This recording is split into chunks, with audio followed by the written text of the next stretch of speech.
हो गया।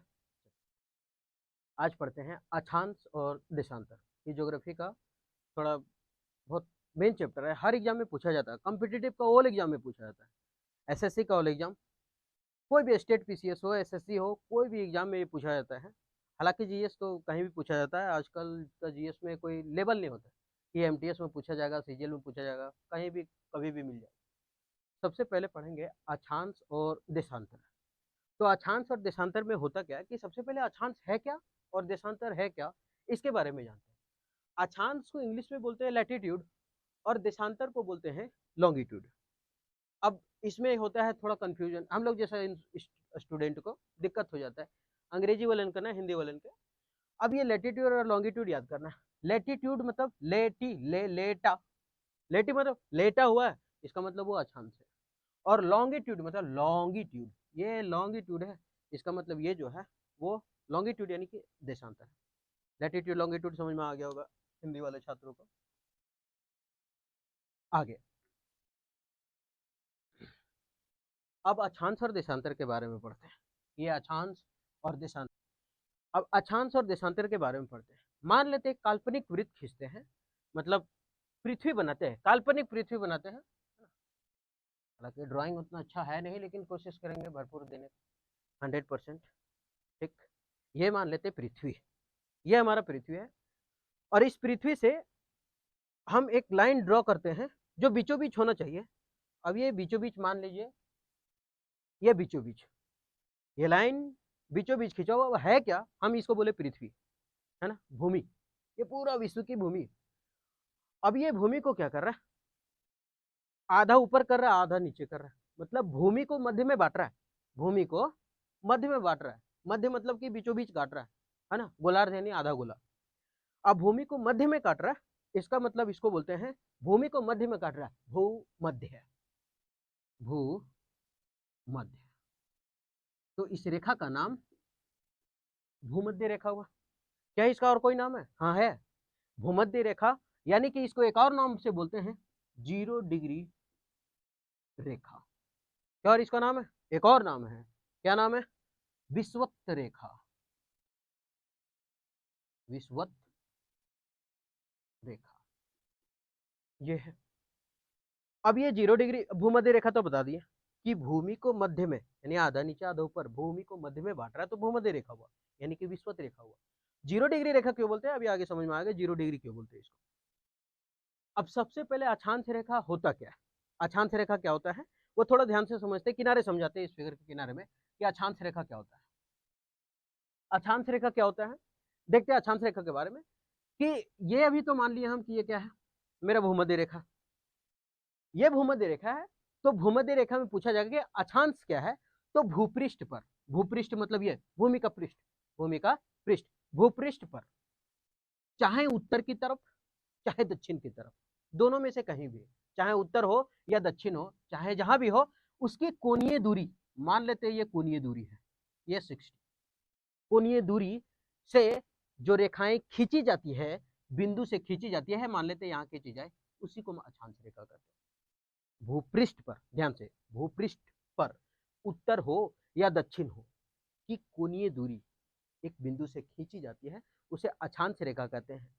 जैसे एक और खींच के बताते हैं, मान लेते हैं यहाँ खींचे फिर यहाँ हुआ, यह अक्षांश रेखा हुआ। हालांकि अक्षांश रेखा ये सीधा सीधी होता नहीं है, अक्षांश रेखा सब गोल होता है, सब गोल होता है, क्योंकि पृथ्वी राउंड है, गोल है, तो उसको गोल गोल होता है, ऐसे ऐसे होता है। हाँ?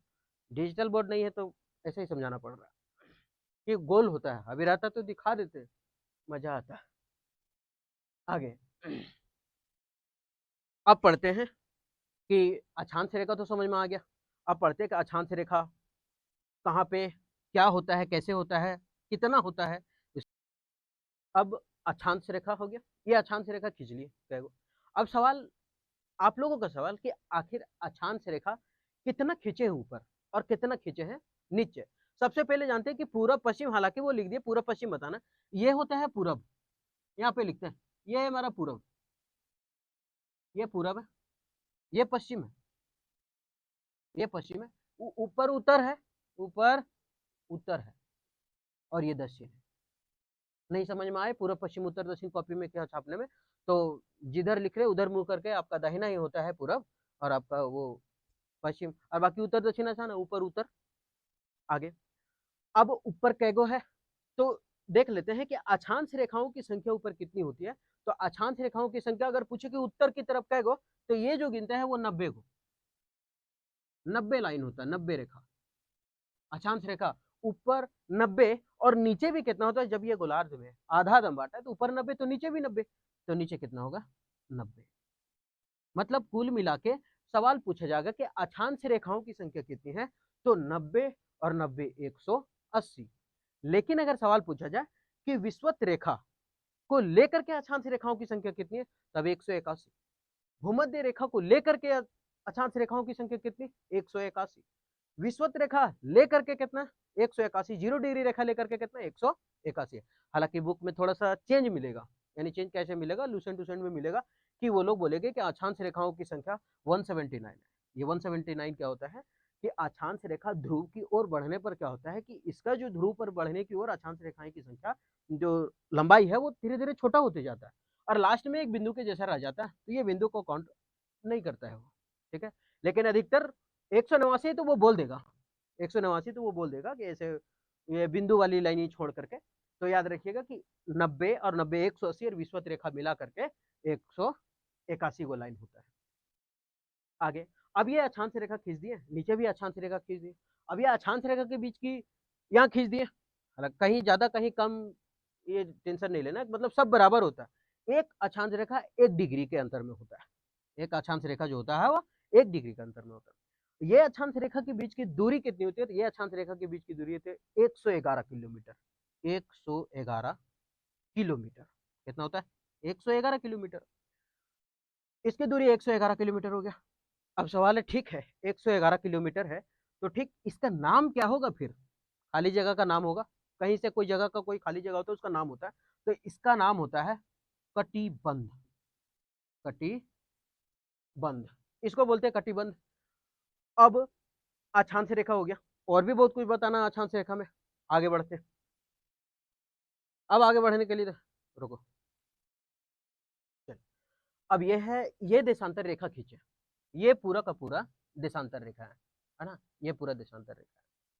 अब ये जो पूरा देशांतर रेखा है, मान लेते हैं ये हमारा 0 डिग्री रेखा है, 0 डिग्री देशांतर रेखा, अक्षांश नहीं, देशांतर, ठीक है। हालांकि ये पूरा पीडीएफ में मिल जाएगा कि कौन कहाँ कैसे लिखा है, अगर राइटिंग ना समझ में आए तो दूसरा वाला देख लेना, पीडीएफ डाला है हुआ है डिस्क्रिप्शन में। आगे अब 0 डिग्री देशांतर रेखा, इसी को बोलते हैं ग्रीनविच रेखा या प्रधान मध्याह्न रेखा, इसको बोलते हैं ग्रीनविच, इसी को बोलते हैं, या फिर प्रधान मध्याह्न, प्रधान मध्याह्न, प्रधान मध्याह्न रेखा या ग्रीनविच रेखा बोलते हैं। अब आप लोग का सवाल कि अभी बताएं कि दो अक्षांश रेखा के बीच की दूरी 111 किलोमीटर, अब तू यो बता कि देशांतर में कितना ले, तो देशांतर में भी होता है 111, हालांकि बुक में मिलेगा 111.32, है ना, ये 32 उतना ज्यादातर पूछा नहीं जाता है, ऑप्शन में अधिकतर 111 किलोमीटर ही होता है, और आसान होता है 111 किलोमीटर याद करना, इसलिए क्योंकि अक्षांश का भी वही है और देशांतर का भी वही है। अब सवाल फिर से आप लोग का कि 111 किलोमीटर कटिबंध है, नाम कटिबंध है तो इसका भी तो कुछ नाम होगा, हाँ है मर्दे देख, इसको बोलते हैं गोरे, क्या बोलते हैं, गोरे। याद रख, बहुत बार कंफ्यूजन होता है बच्चों के कि कटिबंध किसको और गोरे किसको, याद करने का थोड़ा सा तरीका बता देते हैं, हालांकि वो ज्यादा, ये मान लेते हैं अक्षांश रेखा सीधा होता है, पैरेलल होता है, सब 1 डिग्री पर होता है, और ये है हमारा देशांतर रेखा, मान लेते हैं। दो वर्ड आप लोग को दिया गया है लिखने के लिए, एक है कटिबंध और एक है गोरे, ये दोनों दिया हुआ है। आप लोग को बोला गया कि कटिबंध और गोरे लिखना है, और जो सबसे फास्ट लिखेगा उसको हम देंगे प्राइज, मान लेते हैं ऐसे ही कोई बोल दिया। अभी कटिबंध लिखना आसान, इसमें कटिबंध लिखना आसान होगा कि इसमें, सबका जवाब होगा कि नहीं इसमें लिखेंगे, बचपन से यही लिखते आए, ठीक है। अब गोरे इतरू को लिख भाई यार, इस तरह लिखा, तो ये है हमारा कटिबंध, आराम से लिख देंगे कटिबंध, और इसको बोलेंगे ठीक है छोटा है ना तो आसान वाला चुनेंगे ज्यादा, कि छोटका करने भर, बड़का करने भर, भर दिया, ले ये हो गया गोरे। तो आसानी से याद रहेगा कि जो सीधा है अक्षांश में कटिबंध कहलाता है, और ये जो है वो गोरे कहलाता है, ठीक। आगे बढ़ते, अब ये 0 डिग्री हो गया, ग्रीनविच रेखा हो गया, प्रधान मध्याह्न रेखा हो गया, ये उत्तरी है, ये हाल ध्रुव होता है, ध्रुव, इसको ध्रुव बोलते हैं। ये भी ध्रुव, ये भी ध्रुव, ये भी ध्रुव। सवाल कैसे पूछा जाता है सवाल में, वो देखते हैं एग्जाम में कैसे पूछा जाएगा कि अक्षांश रेखाओं की संख्या कितनी होती है। तो अक्षांश रेखाओं की संख्या ऊपर 90, नीचे 90, 180, और विषुवत रेखा मिला करके एक कितना हो गया, 181। देशांतर रेखाओं की संख्या अब कितनी होती है, ये तो नहीं पता। देशांतर रेखाओं की संख्या एन 180 पूरब की तरफ, और इधर भी 180। अब बता टोटल क्या गो, तो 360। 180 इधर, 180 इधर, 360 डिग्री का हो गया। सॉरी 360 डिग्री नहीं, 360 लाइन। तो 180 लाइन इधर, 180 लाइन इधर। अब सवाल एग्जाम में कैसे पूछेगा, सवाल पूछेगा कि उत्तर की ओर अक्षांश रेखाओं की संख्या कितनी, 90। लेकिन सवाल पूछेगा भूमध्य रेखा सहित उत्तर की ओर कितनी, तब तो एक बढ़ा दे। दक्षिण की ओर अक्षांश रेखाओं की संख्या कितनी, तो दक्षिण की ओर रेखाओं की संख्या होती है 90। अगर पूछे सवाल में कि अक्षांश रेखाओं की संख्या कितनी होती है, तब हो जाएगा सीधे सीधे 180। लेकिन अगर पूछे कि भूमध्य रेखा सहित अक्षांश रेखाओं की संख्या 181, 0 डिग्री रेखा सहित अक्षांश रेखाओं की संख्या 180, विषुवत रेखा सहित अक्षांश रेखाओं की संख्या 181। मतलब कुल मिला के अगर ये मिला दे तो धक से धोक दिया 181, कहानी खत्म। ठीक, आगे अब देशांतर रेखा भी पूछेगा, 180 डिग्री, फिर 180 डिग्री।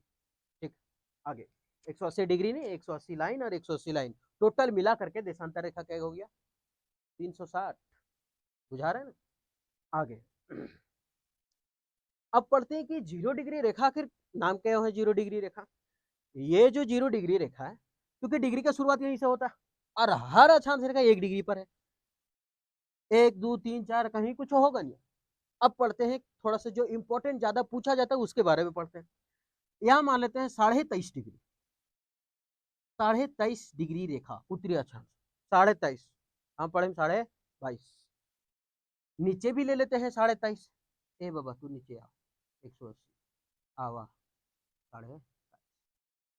सवाल, उत्तर में 23.5 डिग्री रेखा को क्या कहते हैं, कर्क रेखा। वाह वाह वाह, कर्क, कर्क रेखा। और दक्षिण में 23.5 डिग्री रेखा को क्या कहते हैं, तो मकर रेखा। मकर, माकर, माकर ना जाली लगो, माकर, मकर, मकर रेखा 23.5 डिग्री को बोलते हैं मकर रेखा। ये हो गया तुम्हारा भूमध्य रेखा, जिसको इक्वेटर बोल देते हैं। ये 23.5 डिग्री कर्क, 23.5 डिग्री मकर। सवाल कैसे पूछेगा, सवाल पूछेगा उत्तर में 23.5 डिग्री रेखा का नाम क्या है, कर्क रेखा। दक्षिण में 23.5 डिग्री का रेखा का नाम क्या है, मकर रेखा। हालांकि कर्क रेखा और मकर रेखा के बारे में थोड़ा सा समझ लेते हैं कि मान लेते हैं सूर्य यहाँ है, मान लेते हैं सूर्य यहाँ है, ठीक। मान ले ये हमारा कर्क रेखा, ये कर्क रेखा, और ये हमारा मकर रेखा, यहाँ से यहाँ तक। तो सूर्य की रोशनी यहाँ पड़ा, यहाँ से यहाँ जाने में, ध्यान से, यहाँ से यहाँ जाने में, फिर यहाँ लौटने में, फिर यहाँ से यहाँ जाने में, और फिर यहाँ से आने में उसको 1 साल का समय लग जाता है। ऐसे ही ये सब पूछा नहीं जाता है, लेकिन जानकारी के लिए ये हो गया। अब 23.5 डिग्री कर्क, 23.5 डिग्री मकर। अब ऊपर चलते हैं, 66 डिग्री, एक उठ, चल कदम कदम बढ़ाए जा, हम तुम्हारे साथ। 66.5 डिग्री, अब ये है 66.5 डिग्री, और नीचे भी आगे बढ़ते हैं, 66.5 डिग्री, ये 66.5 डिग्री, 66.5 डिग्री, 66.5 डिग्री दक्षिण में, इसको बोलते हैं अंटार्कटिक रेखा, इसको बोलते हैं अंटार्कटिक, करने के लिए हो यहाँ, अंटार्कटिक, अंटार्कटिक, अंटार्कटिक, यानी अंटार्कटिक बोलो, या जो समझ में आता है अंटार्कटिका होता है। और 66.5 डिग्री उत्तरी अक्षांश पर जो होता है उसको बोल देते हैं हम लोग आर्कटिक, इंग्लिश भी लिख देते हैं आर्कटिक। ये तो इंग्लिश आर्कटिक का आर्टिक ही होता है, ARTIC, आर, ARCTIC, आर्टिक, ठीक। और कुछ, कर्क रेखा को बोलते हैं ट्रॉपिक ऑफ कैंसर, खाली कैंसर लिख दे चल जाएगा, ट्रॉपिक ऑफ कैंसर बोल दिया काफी है।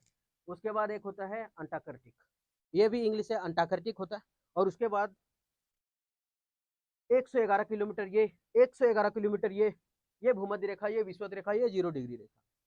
अब मकर रेखा को ट्रॉपिक ऑफ कैंसर, कर्क रेखा, मकर रेखा। आगे बढ़ते हैं। अब ये अंतरराष्ट्रीय तिथि रेखा है। अंतरराष्ट्रीय तिथि रेखा के बारे में छोड़ दिए कि ये इसका गठन जो हुआ था अंतरराष्ट्रीय तिथि रेखा, वो 1884 में हुआ था इसका गठन। सवाल पूछा जाता है कि अंतरराष्ट्रीय तिथि रेखा का गठन कब हुआ था, मतलब कब बनाया गया था इसको? 1884 ईस्वी। ये 0 डिग्री जो रेखा है, ये 0 डिग्री रेखा अंतरराष्ट्रीय तिथि रेखा बोलते हैं। ये उधर यूके है ना, यूके तरफ वहां टाइम चलता है, और हम लोग का जो समय, भारत का जो समय तय होता है वो इलाहाबाद के नैनी से होता है।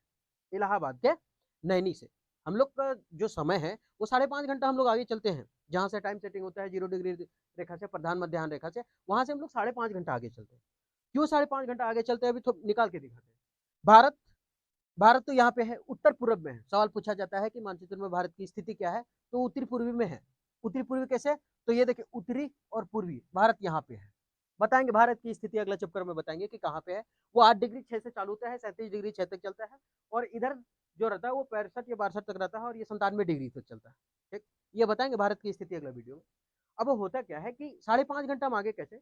सबसे पहले 5.5 घंटा आगे समझने के लिए जानना होगा कि दो देशांतर रेखाओं के बीच जो मिनट का समय होता है दूरी का, वो कितना होता है? तो 4 मिनट का होता है।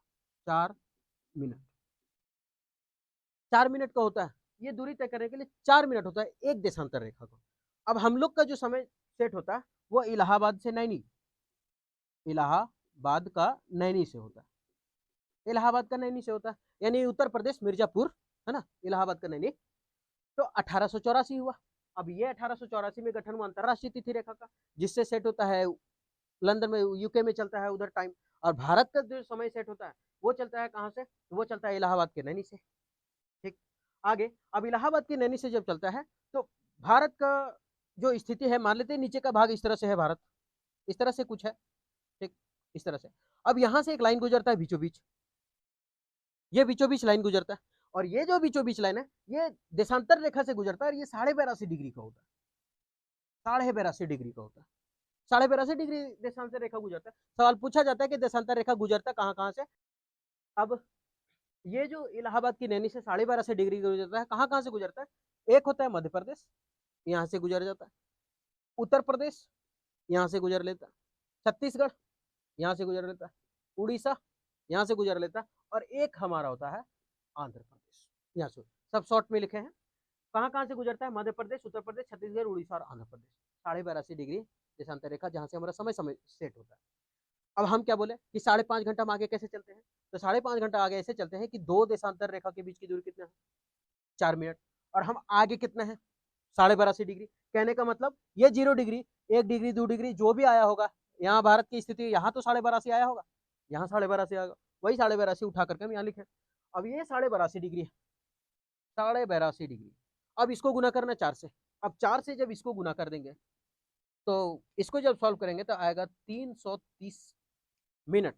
इसको डिवाइड करेंगे 60 से, घंटा में लाने के लिए, तो 6 पचे 30, 6 पचे 30, 5.5 आ गया। अब ये 5.5 घंटा इसीलिए हम लोग आगे चलते हैं, क्योंकि 0 डिग्री रेखा से हम लोग का जो समय आगे है वो 5.5 घंटा का है। इसीलिए कभी दिन कभी रात, है ना, ये दिन हूँ मैं रात, ऐसे चलते रहता है। तो ये है अक्षांश और देशांतर रेखा। अब उसके बाद सवाल क्या पूछा जाता है, कुछ कुछ इंपॉर्टेंट, अब जो कुछ छूट गया होगा वो बोर्ड पे लिखा जाएगा आगे। विश्व सवाल पूछा जाता है कि दिन और रात की अवधि किस रेखा पर बराबर होती है? तो आंसर है भूमध्य रेखा पर। दिन और रात की अवधि कहाँ बराबर होती है? भूमध्य रेखा पर होती है। दिन और रात की अवधि यह बराबर होता है। हो गया, यहाँ तक पढ़ लिए। ये अंतरराष्ट्रीय तिथि रेखा है ना, वो 4 बार मुड़ा हुआ है। वो इसलिए क्योंकि बहुत सारा देश को या फिर द्वीप को समय निकालने में दिक्कत हो रहा था, जिसको 4 बार मोड़ा गया, और इसका गठन 1884 में किया गया। 1884 में किया गया। और ये जो अंतरराष्ट्रीय तिथि रेखा है, ये सवाल पूछा जाता है कि प्रशांत महासागर के बीचों बीच से होकर के गुजरती है। अंतरराष्ट्रीय तिथि रेखा प्रशांत महासागर के बीचों बीच से गुजरती है। ये बीचों बीच से याद आता है कि ये जो कर्क रेखा है वो भारत के बीचों बीच से गुजरती है, एकदम हारले चिल्ले जो। तो 4.5 डिग्री कर्क रेखा ये भी भारत के बीचों बीच से होकर के गुजरती है। याद रखना, इस सवाल को पूछा जाता है। सवाल कैसे बनेगा कि अक्षांश रेखा और देशांतर रेखाओं में सवाल बनेगा कि अक्षांश रेखाएं की बीच की दूरी कितनी होती है? 111 किलोमीटर। बीच का स्थान का नाम क्या है? कटिबंध नाम है। देशांतर रेखा के बीच की दूरी 111 किलोमीटर, नाम क्या है? गोरे। उसके बाद अभी एक स्थिति समझते हैं कि भारत जो है हम बोले कि 8 डिग्री 6 मिनट से, यहाँ 8 डिग्री मान लेते हैं भारत की स्थिति, कि 8 डिग्री 6 मिनट से लेकर के ऊपर अगर जाएंगे तो 37 डिग्री तक है, 37 डिग्री 4 मिनट तक। ये अक्षांश की स्थिति। अगर देशांतर की स्थिति में जाएंगे तो 68 डिग्री से लेकर के 97 डिग्री तक है, 68 डिग्री से 97 डिग्री तक है। अब अगर भारत का निशान बनाए तो लास्ट का निशान कुछ ऐसे ही है। अगर हम 876, भारत के दक्षिणतम बिंदु कौन सी? कन्याकुमारी। भारत के दक्षिणतम बिंदु कन्याकुमारी। अब अगर कन्याकुमारी से हम 876 किलोमीटर की दूर अगर भूमध्य रेखा की तरफ चले तो हम सीधा सीधी भूमध्य रेखा पास पहुंच जाएंगे। मतलब कि भारत का दक्षिणतम बिंदु कन्याकुमारी से अगर हम 876 किलोमीटर चलेंगे तो हम भूमध्य रेखा यानी पृथ्वी के एकदम भूमध्य रेखा पर खड़ा हो जाएंगे। तो ये चैप्टर था अक्षांश और देशांतर। बाकी जो भी टॉपिक छूटा होगा, जो भी चीज क्लियर नहीं हुआ होगा, वीडियो को जैसे बुझाता है, जैसे फास्ट में देखना है फास्ट में देख ले, धीरे देखना है धीरे देख ले, जैसे देखा यार देख ले। हर एग्जाम के लिए इंपॉर्टेंट है ये, ठीक। हर एग्जाम में पता है, SSC all total exam, all total state PCS सभी एग्जाम में। बाकी ऑब्जेक्टिव क्वेश्चन है वो अगला वीडियो में समझा देंगे, सब ऑब्जेक्टिव क्वेश्चन लिख देंगे, कैसा कैसा सवाल आया है, कब आया है, कैसे आया है, और ये सभी चीजें। धन्यवाद। अक्षांश और देशांतर चैप्टर खत्म हो गया है। अब अक्षांश और देशांतर चैप्टर जितना पिछला वीडियो में बोले हैं सबका सब ये बोर्ड पे लिखा हुआ है। आप अपनी सुविधा के अनुसार या तो इसको स्क्रीनशॉट ले सकते हैं या फिर अपना नोट्स कॉपी में बना सकते हैं, या आपकी सुविधा के अनुसार है। हम जो जो पिछला वीडियो में बोले हैं वो सेम टू सेम वो बोर्ड में लिख दिया है। आप देख लें और पीडीएफ डाउनलोड कर लें, या तो पीडीएफ डाउनलोड कर ले, जैसा सुविधा होता है आपको वैसा कर ले। डिस्क्रिप्शन में जा करके देख ले, ठीक है। एक बार स्क्रीनशॉट बढ़िया से ले लें इसको।